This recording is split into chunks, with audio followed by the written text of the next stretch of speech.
آپ سب سے پہلے اپنا تعارف کروائیں۔ بسم اللہ الرحمن الرحیم۔ تعارف تو جہاں رہائش کی ترتیب شامل ہے۔ 2014 میں میری دعوت ہوئی فاقہ مدارس عربیہ پاکستان میں دیوبندی تبلیغی جماعت کے ساتھ میرا تعلق ہے۔ آج جو شاہ صاحب نے پروگرام کا انعقاد کیا تھا بڑی خوشی ہوئی۔ اگر ہم دیکھیں کہ دنیا میں حضور علیہ الصلوۃ والسلام کی آنے کی جو بنیادی مقصد تھا، منہج رسالت کیا تھا کہ 360 خداؤں سے لوگوں کو نکال کر ایک خدا کے سامنے جھکانا، تو اسی انداز سے تفرقہ یہ قوم اور ملت کے لیے بھی بے عزتی کا سبب بنتا ہے۔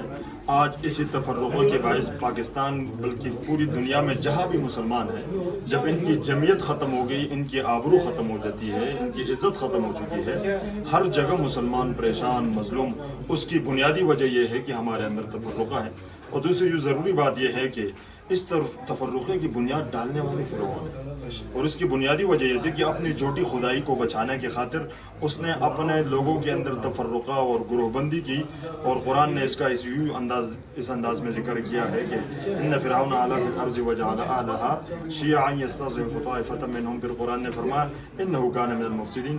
اب جو ہمارے اندر دھڑے ڈالنے والے، ہمارے اندر فساد پیدا کرنے والے، انہ کان من المفسدین، وہ اسی فرعون کے ساتھ میں کھڑے ہیں۔ انشاءاللہ اہل بیت کے ساتھ محبت عشق یہ ہماری ذمہ داری ہے اور ہمارا ایمان بھی ہے۔ اس طرح صحابہ کرام سے پیار بھی یہ بھی ہمارا ایمان ہے۔ انشاءاللہ مل کر چلیں گے۔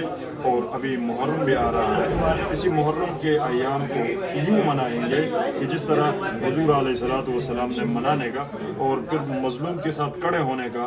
اور ظالم کے خلاف بولنے کا ہمارے اندر ایک توثیق آ جائے، ایک عقیدہ ہمارا پیدا ہو، تو انشاءاللہ یہ ملک میں بھی فساد کم ہوگا اور ہمارے اندر اتحاد بھی ہوگا، وحدت بھی ہوگی، اور ہماری عزت اور آبرو بھی رہے گی۔ شاہ صاحب آپ جگہ جگہ جا رہے ہیں، اہل بیت کا پیغام، ان کی مظلومیت لوگوں کو بتا رہے ہیں، اہل بیت کے جو نام لیتے ہیں اس کے لیے خطرہ پیدا ہو جاتا ہے، تو آپ کتنی تو شاہ صاحب بنیادی بات یہ ہے نا کہ زمانے سے اگر آپ دیکھیں کہ جہاں بھی اہل بیت کا تذکرہ ہوا ہے، جس نے بھی تذکرہ کرنے کی کوشش کی ہے ان کو ڈرائے بھی گیا، ان کو فتوے، ان کے اوپر فتوے بھی لگائے، لیکن یہ ہمارا ایمان کا جز ہے، یہ ہمارا ایمان ہے، تو ہم کسی بھی حالت میں اہل بیت کو چھوڑنے والے ہیں، اس لیے کہ اہل بیت ہمارا ایمان ہے۔ اور پھر دوسرا اہل بیت کا جو اصل بنیادی مقصد اہل بیت کی زندگی کا ہے کہ لوگوں کو اکٹھا اور متحد کرے۔ آپ جو ہے وہ سادات کو محرم قریب آ رہے ہیں، شیعہ ہیں یا سنی ہیں، ان کو کیا پیغام دیں گے محرم کے بارے سے سادات کو؟ میں سادات کو یہ پیغام دوں گا کہ اپنے آباء و اجداد کے طریقے پر چلیں، اپنے آباء و اجداد کو پہچانیں، اور ان لوگوں نے جس انداز سے زندگی گزاری ہے، ہمیشہ پوری امت کی سربراہی کی ہے اور اپنے سروں پر درد لایا، اور امت کو جو ہے نا اذیت سے بچا کر خود کو اذیت میں رکھا، اور امت کو یعنی